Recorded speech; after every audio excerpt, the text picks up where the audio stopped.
Hello student. तो आज मैं सबसे पहले एक क्वेश्चन डिस्कस कर रहा हूँ एक प्रिज्म पर, और इसमें एंगल ऑफ इंसिडेंस की मिनिमम वैल्यू हमें निकालनी है। अब देखिए, एंगल ऑफ इंसिडेंस जो होता है वो 0 से लेकर 90 डिग्री तक वेरी करता है, और जहां से हम लाइट डाल रहे हैं उस सोर्स को अपने किस एंगल पर रख रखा है वो एंगल ऑफ इंसिडेंस पर डिपेंड करता है। तो कंसेप्चुअली तो एंगल ऑफ इंसिडेंस की मिनिमम वैल्यू 0 हो सकती है। 0 डिग्री पर भी प्रिज्म पर लाइट इंसिडेंट हो सकती है। जब नॉर्मल इंसिडेंट होती है तो एंगल ऑफ इंसिडेंस 0 होता है, हमने पहले पढ़ा भी था। लेकिन यहाँ एंगल ऑफ इंसिडेंस की मिनिमम वैल्यू निकालने का मतलब है कि अगर लाइट एक सरफेस पर इंसिडेंट हो तो दूसरी सरफेस से इमर्ज होनी चाहिए, लाइट का रिफ्रैक्शन होना चाहिए। अब देखिए, इस कंसेप्ट का मतलब क्या है, इसके सॉल्यूशन पर हम आते हैं इस क्वेश्चन के।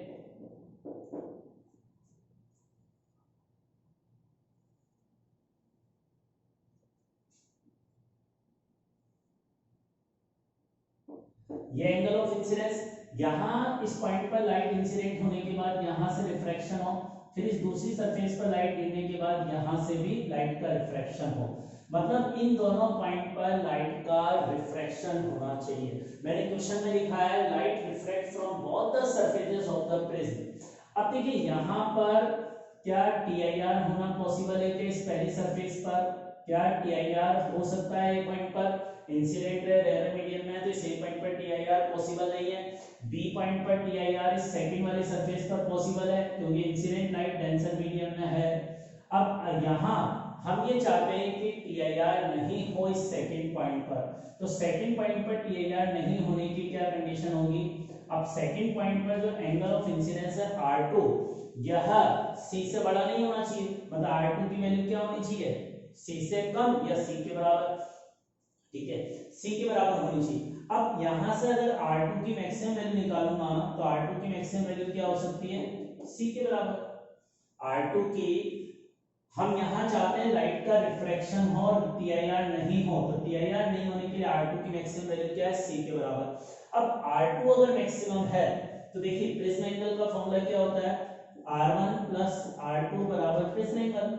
अब प्रिज्म एंगल तो कांस्टेंट है, अगर मैं R2 मैक्सिमम लूंगा तो उस समय R1 मिनिमम होगा, तो यहां R2 की मैक्सिमम वैल्यू रखूंगा तो R1 की मिनिमम वैल्यू आ जाएगी। तो R1 की मिनिमम वैल्यू इससे कितनी आई?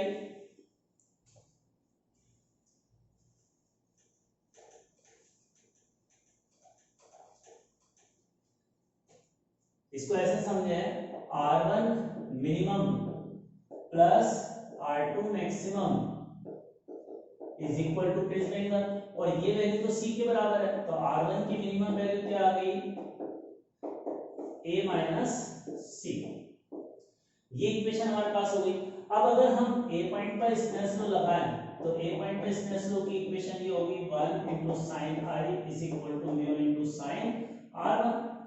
अब देखो, म्यू फिक्स है, अगर R1 घटाता जाऊंगा तो I घटता जाएगा, तो I की मुझे मिनिमम वैल्यू निकालनी है, वो तब होगी जब R1 मिनिमम होगा, और R1 की मिनिमम वैल्यू क्या है? A minus C। तो अब इसको क्या लिख सकता हूं? 1 into sin I minimum is equal to mu into sin R1 की मिनिमम वैल्यू क्या है? A minus C। अब इस इक्वेशन से हम I मिनिमम की वैल्यू निकालेंगे, ये अपना आंसर हो गया। I मिनिमम को इस एक्सप्रेशन से कैलकुलेट करेंगे। अब देखिए, इसमें क्वेश्चन में प्रिज्म का रिफ्रैक्टिव इंडेक्स दे रखा है, प्रिज्म एंगल दे रखा है, तो क्रिटिकल एंगल तो हम इस फॉर्मूले से निकालेंगे ना, sin C बराबर 1/μ। इससे फिर म्यू अगर नॉन है तो क्रिटिकल एंगल इससे आ जाएगा, इसमें वैल्यू रखकर आंसर कैलकुलेट कर लेंगे। तो इस तरह से हम इसकी कैलकुलेशन कर सकते हैं। अच्छा, एक और चीज इस केस में, जब R2 की वैल्यू C के बराबर होगी ना, तो R2 देखो डेंसर मीडियम में एंगल है, अगर डेंसर मीडियम में एंगल C के बराबर है तो इसके करस्पॉन्डिंग रेयर मीडियम में एंगल 90 होगा, और एंगल 90 इमर्जेंट रे तो बनाएगी, तो इस कंडीशन में एंगल ऑफ इमर्जेंट क्या होगा? 90 डिग्री के बराबर। अब इसमें एंगल ऑफ इंसिडेंस 90 डिग्री के इक्वल है, सिचुएशन है। आपको मैंने पिछली क्लासेस में ग्राफ बनवाया था आई और डिविएशन के बीच, इस तरह का ग्राफ आया था ना, और यहां इस पर्टिकुलर एंगल पर आई की वैल्यू मिनिमम है, लेकिन जब आई मिनिमम आया था तो यहां और इसके करस्पॉन्डिंग एक और दूसरा पॉइंट इधर कंसीडर कर रहे हैं, तो इधर तो आई की मैक्सिमम वैल्यू है और आई की मैक्सिमम वैल्यू कितनी है 90 डिग्री के बराबर। आई की मिनिमम वैल्यू 0 हो भी सकती है, नहीं भी हो सकती, लेकिन आई की मैक्सिमम वैल्यू तो 90 डिग्री होगी। नाउ इन दोनों पॉइंट पर डेविएशन सेम है और ये डेविएशन क्या है मैक्सिमम डेविएशन। इसका मतलब ग्राफ से हम ये रिजल्ट निकाल सकते हैं, जिस एंगल पर एंगल ऑफ इंसिडेंस की वैल्यू मिनिमम होगी उस इंस्टेंट पर प्रिज्म से डेविएशन मैक्सिमम होगा। तो मैक्सिमम डेविएशन तब होता है जब प्रिज्म एंगल मिनिमम हो। अब देखिए प्रिंसिपल ऑफ रिवर्सिबिलिटी से इस कंडीशन में एंगल ऑफ इमर्जेंट 90 होगा और इस कंडीशन में एंगल ऑफ इमर्जेंट वो होगा जो इसके करस्पॉन्डिंग कंडीशन में आई है, तो angle of emergent I minimum के बराबर होगा। तो एंगल ऑफ इंसिडेंस मिनिमम हो या एंगल ऑफ इमर्जेंट मिनिमम हो, डेविएशन मैक्सिमम होता है। तो what is the condition of deviation maximum? Deviation prism से मैक्सिमम तब होगा जब एंगल ऑफ इंसिडेंस या तो मिनिमम हो या एंगल ऑफ इंसिडेंस मैक्सिमम हो। ये मिनिमम डेविएशन की कंडीशन, मैक्सिमम डेविएशन की कंडीशन हो गई। मिनिमम डेविएशन में तो आई और ई बराबर होते हैं और मैक्सिमम डेविएशन में या तो आई मिनिमम हो या आई मैक्सिमम 90 डिग्री के बराबर हो। अब जैसे डेविएशन का फॉर्मूला होता है यह, अब इससे अगर मैं मैक्सिमम डेविएशन निकालूंगा तो ऐसे लिख सकता हूं I minimum plus 90 degree minus A.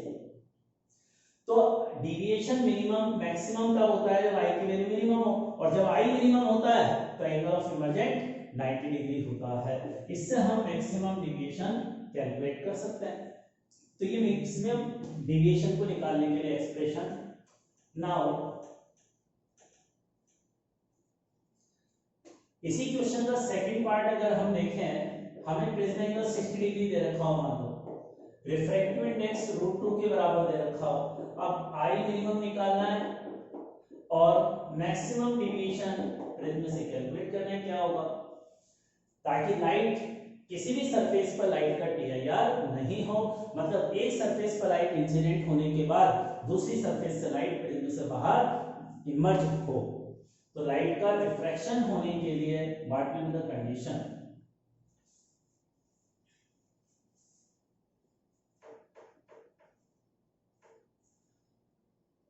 Now solution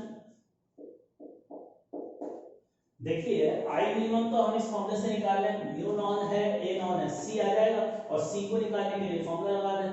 तो sin c बराबर 1/μ√2 है, तो c कितना आया 45 डिग्री। अब c 45 आने के बाद इस फॉर्मूले में वैल्यू रखते हैं, तो क्या आ जाएगा sin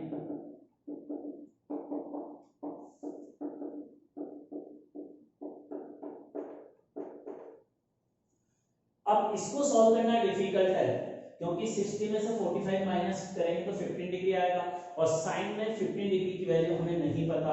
तो अब हम इसमें क्या करेंगे, साइन a माइनस बी का फॉर्मूला लगाएंगे।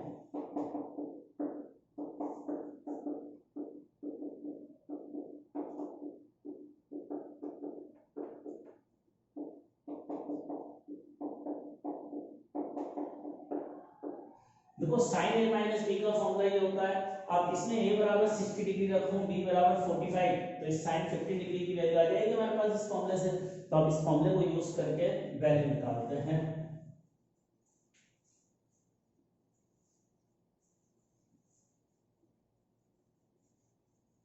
अब इससे वैल्यू क्या आ गई,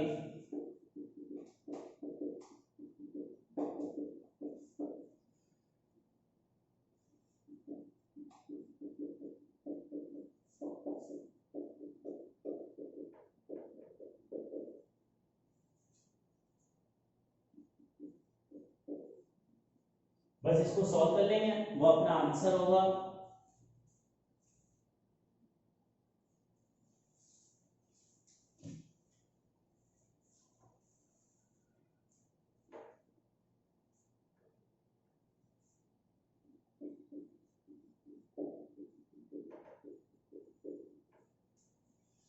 तो इस तरह से हम इसका सॉल्यूशन कर सकते हैं और आई की मिनिमम वैल्यू कैलकुलेट कर सकते हैं। और आई जब मिनिमम आएगा तो मैक्सिमम डिवीजन भी आ जाएगा आई मिनिमम यहां से कैलकुलेट करने के बाद।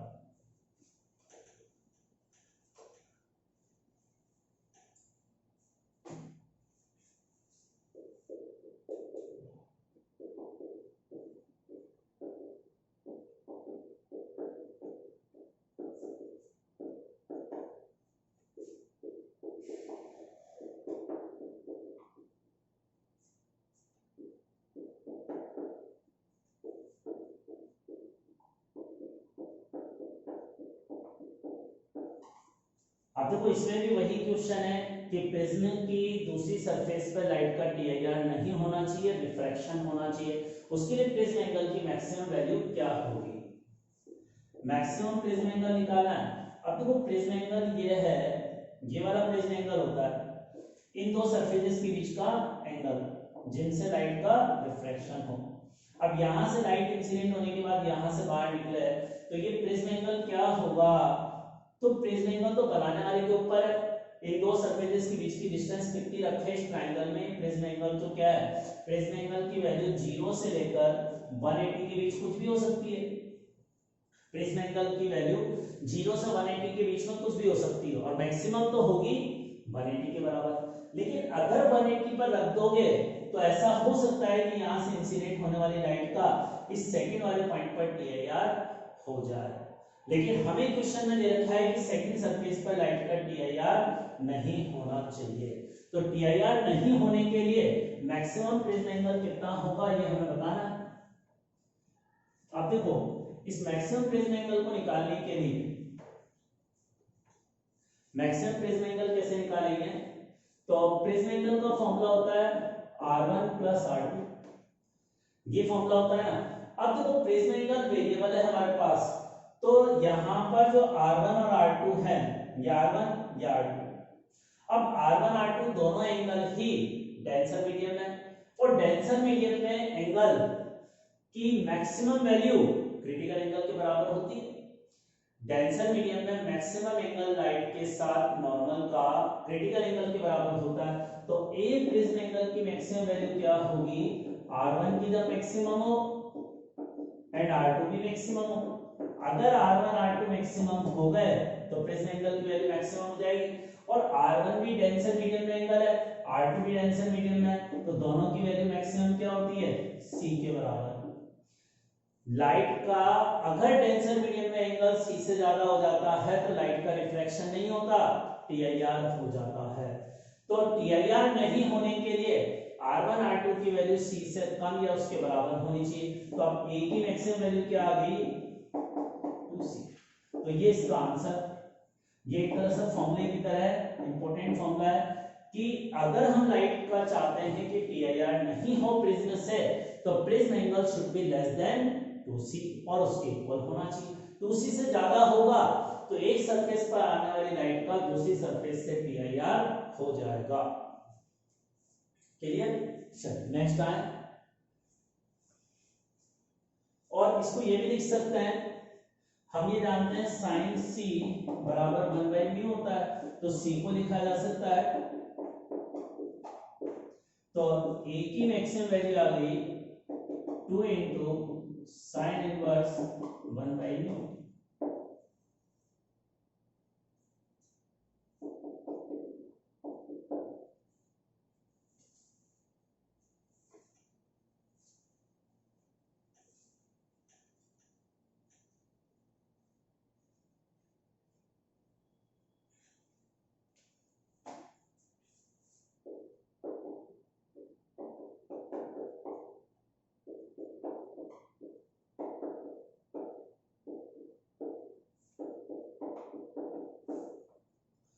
अब देखो डायमंड से बने हुए प्रिज्म का के लिए मैक्सिमम प्रिज्म एंगल निकालना है ताकि लाइट का रिफ्रैक्शन हो, टीआईआर नहीं हो। डायमंड का रिफ्रैक्टिव इंडेक्स क्या होता है, डायमंड का रिफ्रैक्टिव इंडेक्स कितना होता है, 2 के बराबर।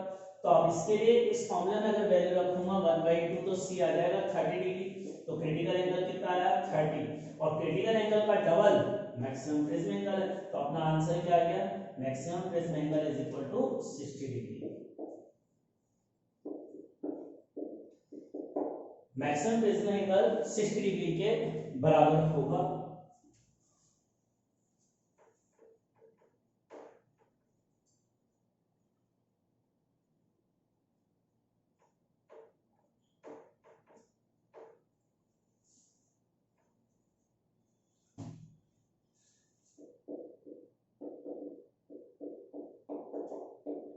अगला टॉपिक है इसमें थिन प्रिज्म, पतला प्रिज्म। और थिन प्रिज्म का मतलब क्या है, जैसे प्रिज्म है, यहाँ पर इसको प्रिज्म एंगल कहते हैं, लाइट ऐसे इंसिडेंट होकर इस तरह से रिफ्लेक्ट होगी। अब ये प्रिज्म एंगल, ये थिन प्रिज्म तब कहलाएगा जब प्रिज्म एंगल बहुत छोटा हो। प्रिज्म एंगल बहुत स्मॉल का मतलब लेस देन 5 डिग्री को हम स्मॉल एंगल मानते हैं। तो थिन प्रिज्म उनको कहते हैं जिनका प्रिज्म एंगल 5 डिग्री से कम है। तो थिन प्रिज्म का प्रिज्म एंगल 5 डिग्री से कम होता है। अब देखिए यहां पर a बराबर होता है r1 प्लस r2। अब अगर a की वैल्यू 5 डिग्री से कम है, इसका मतलब क्या हुआ, r1 भी 5 डिग्री से कम होगा, r2 भी 5 डिग्री से कम होगा। और r1 r2 अगर 5 डिग्री से कम है तो जैसे इस पॉइंट पर I ये r1, ये b, ये r2, ठीक है। अब इस पॉइंट पर स्नेल्स लॉ लगाएं तो इक्वेशन ए पॉइंट पर स्नेल्स लॉ की क्या बनती है, 1 into sin I is equal to mu into sin r1। अब देखो म्यू तो फिक्स है, r1 अगर बहुत छोटा है तो I भी बहुत छोटा आएगा, ठीक है। तो हम ये कह सकते हैं ये सारे एंगल ही बहुत स्मॉल होंगे, I भी लेस देन होगा, E भी बहुत लेस देन होगा 5 डिग्री। तो अगर प्रिज्म एंगल बहुत छोटा है तो प्रिज्म से डेविएशन भी स्मॉल आएगा, सारे एंगल स्मॉल हो जाएंगे। अगर प्रिज्म एंगल बहुत स्मॉल है तो सारे एंगल बहुत स्मॉल होंगे ताकि लाइट एक सरफेस पर इंसिडेंट होकर दूसरी सरफेस से बाहर निकल सके। अब इसमें स्नेल्स लॉ कैसे लगाएंगे, साइन थीटा को, अगर थीटा हम ये जानते हैं if theta is less than 5 degree, if theta is very small then we can write sin theta is equal to theta। ये कंसेप्ट हम जानते हैं। अब इस कंसेप्ट से sin i को I लिख सकता हूं, तो 1 into I is equal to mu into r1। एक इक्वेशन ये हो गई। सेकंड इक्वेशन अगर b पॉइंट पर हम स्नेल्स लॉ लगाएं तो ये इक्वेशन बनेगी mu into sin e बराबर mu into sin r2। ये बी पॉइंट है जहां से लाइट इमर्ज हो रही है उस पॉइंट पर। अब उस पॉइंट पर भी r2 बहुत छोटा है तो sin r2 को r2 लिखा जा सकता है, तो इसको लिखा जा सकता है mu into e, sorry mu into 1, तो e बराबर mu into r2। ये हमारी दूसरी इक्वेशन हो गई। अब डेविएशन का फॉर्मूला क्या था, प्रिज्म से डेविएशन का फॉर्मूला था I plus e minus prism angle. तो e की वैल्यू तो यहां से रखूं, I की वैल्यू यहां से इसमें रखूंगा, तो क्या आ जाएगा mu r1 plus mu r2 minus a।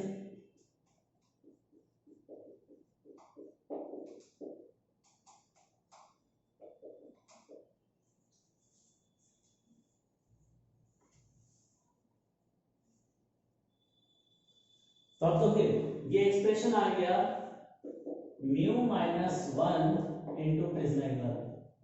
लेकिन ये डेविएशन का फॉर्मूला प्रिज्म के लिए तब लगाएंगे जब प्रिज्म एंगल बहुत छोटा होगा। If prism angle is very small, then deviation is equal to this one, and this deviation is independent from angle of incidence।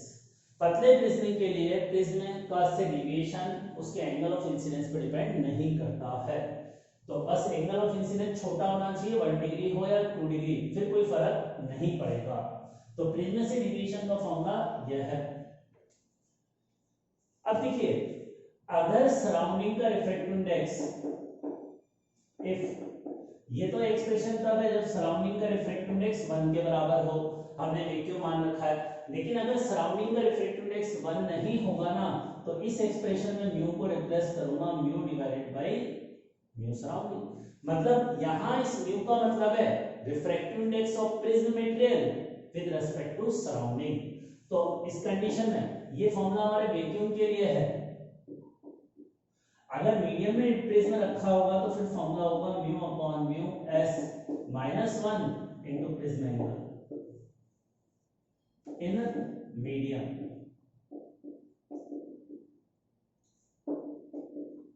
Medium के अंदर डेविएशन का फॉर्मूला यह है पतले प्रिज्म के लिए, मतलब प्रिज्म एंगल तो बहुत छोटा होना चाहिए तभी ये फॉर्मूला एप्लीकेबल होंगे। और म्यू एस का मतलब है सराउंडिंग का रिफ्रैक्टिव इंडेक्स। तो सराउंडिंग के रिफ्रैक्टिव इंडेक्स की टर्म में हमारा आंसर यह है।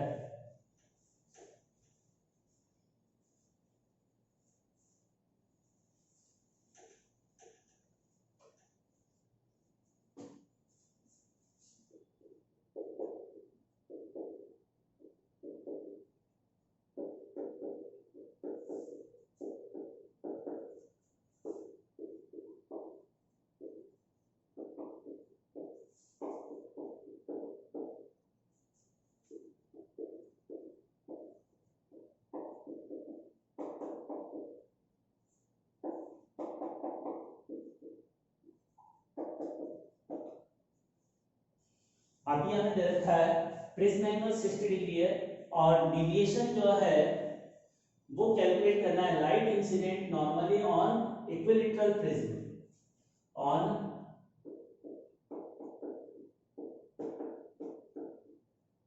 Equilateral prism. और इक्विलैटरल ट्रायंगल जो होता है उसमें सभी एंगल 60 डिग्री के बराबर होते हैं, सभी एंगल इक्वल होता है, तो प्रिज्म एंगल भी 60 डिग्री के बराबर होगा। उसमें हमें टोटल डिविएशन बताना है कितना होगा अगर लाइट इंसिडेंट होती है किसी एक सरफेस पर, सरफेस के perpendicular. If light incident on prism surface perpendicular to surface.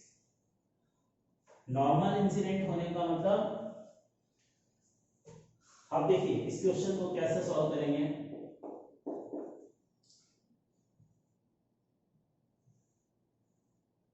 यहां लाइट नॉर्मल इंसिडेंट हो रही है इस तरह से। अब नॉर्मल इंसिडेंस का मतलब मैंने पिछली क्लास में बताया था I0 R1 0 and R2 is equal to prism angle 60 degree के बराबर। तो ये नॉर्मल इंसिडेंस जो क्वेश्चन में नॉर्मल वर्ड लिख रखा है इसका मतलब ये है, ये तीन इंफॉर्मेशन हमें क्वेश्चन में दे रखी है। अब इसके बाद अगर यहाँ लाइट नॉर्मली इंसिडेंट होती है तो इस पहले पॉइंट पर तो लाइट का कोई डिविएशन होगा ही नहीं। यहां से लाइट का जब रिफ्रैक्शन होगा ना ए पॉइंट पर, तो ए पॉइंट पर डिविएशन 0 होगा। अब ये लाइट इस दूसरे पॉइंट पर इंसिडेंट होगी, ये नॉर्मल, और ये एंगल R2 है प्रिज्म एंगल के बराबर 60 डिग्री। अब यहां इस बी पॉइंट पर तो लाइट का TIR होना पॉसिबल है ना, तो TIR होगा या नहीं इस बी पॉइंट पर, तो उसको चेक करने के लिए अपन क्रिटिकल एंगल निकाले। sin c बराबर 1/μ, तो 1/√2, इसलिए c बराबर आ गया 45 डिग्री। अब क्रिटिकल एंगल 45 डिग्री है और ये R2 एंगल ऑफ इंसिडेंस इस पॉइंट के लिए, तो angle of incidence critical angle से ज्यादा है तो लाइट का TIR हो जाएगा, तो यहां से लाइट TIR हो जाएगी, इस तरह से जाएगी। अब यहां से ये TIR लाइट का हो गया, तो देखिए ये एंगल तो R2 तो 60 डिग्री था ना, तो ये वाला एंगल भी 60 डिग्री के बराबर होगा, तो ये बचा हुआ एंगल 30 डिग्री होगा क्योंकि ये नॉर्मल है, ये नॉर्मल है, तो नॉर्मल का सरफेस एंगल 90 डिग्री, और ये इक्विलैटरल प्रिज्म है तो ये एंगल भी 60 डिग्री होगा। अच्छा, इस बी पॉइंट पर डिविएशन का फॉर्मूला क्या होगा, 180 माइनस 2R2 2I। TIR हुआ है ना, तो रिफ्लेक्शन के फॉर्मूले लगेंगे। अब रिफ्लेक्शन के फॉर्मूले लगेंगे तो डिविएशन क्या आएगा, 180 माइनस 2I।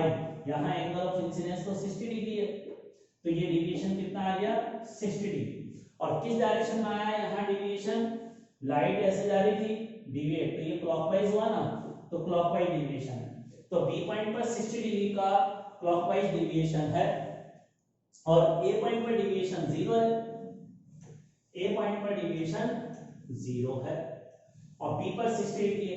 अब देखिए यहां से लाइट रिफ्लेक्ट होने के बाद ये एंगल 60, ये 30, तो ये 90 होगा, ये वाला एंगल कितना आ जाएगा 90 डिग्री के बराबर। अब ये एंगल 90 डिग्री आने का मतलब इस पॉइंट से लाइट बिना डिविएट हुए सीधी बाहर निकल जाएगी क्योंकि यहां एंगल ऑफ इंसिडेंस 0 है। तो इस वाले पॉइंट सी पर लाइट सरफेस की नॉर्मल इंसिडेंट हो रही है तो इसमें कोई डिविएशन होगा ही नहीं, तो सी पॉइंट पर, जो सी पॉइंट है नॉर्मल इंसिडेंट होने का मतलब वहां I0 है तो वहां डिविएशन भी 0 होगा, तो सी पॉइंट पर डिविएशन 0, ए पर डिविएशन 0, बी पर नॉन जीरो 60 डिग्री, तो टोटल डिविएशन भी बी पॉइंट पर डिविएशन के बराबर आ गया, that is equal to 60 degree in clockwise direction. तो इस तरह से हम टोटल डिविएशन निकाल सकते हैं इस प्रिज्म से कितना होगा।